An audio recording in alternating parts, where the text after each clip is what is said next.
Mesdames et messieurs, bonsoir. Ce soir, j'aimerais vous relater une histoire.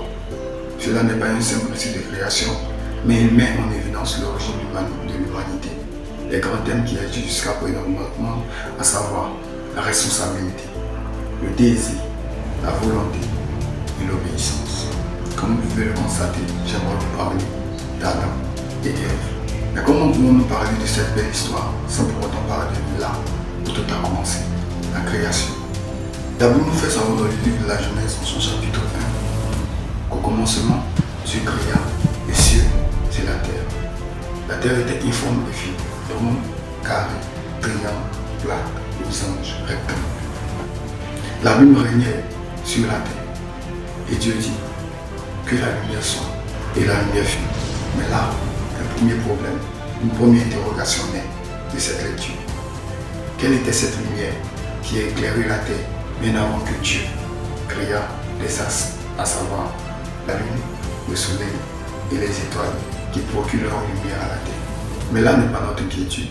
Que Dieu créa le ciel avec tout ce qui y vit, la terre avec les êtres qui y vivent, tout avec tout ce qui y vit. Dieu vit que cette création était belle et bonne, mais il manquait une pierre à l'édifice, l'homme. Dieu créa l'homme selon la Bible à partir de la terre.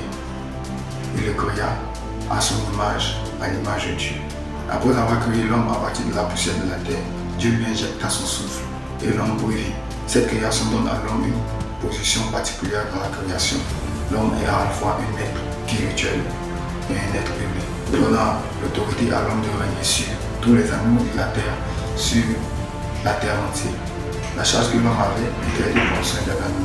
Après l'avoir créé, Dieu le plaça dans un jardin appelé le jardin d'Éden. Un jour, Dieu donna la charge à l'homme de renommer tous les animaux de la terre.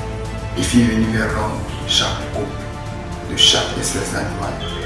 Et l'homme fit un constat, il n'y avait pas son semblable, il n'y avait pas son visage. Face à ce constat, Dieu envoya sur Adam un profond sommeil et il lui retira une côte pour créer Ève. Mais quel sera le rôle d'Ève? Quel mouvement Ève apportera à cette histoire?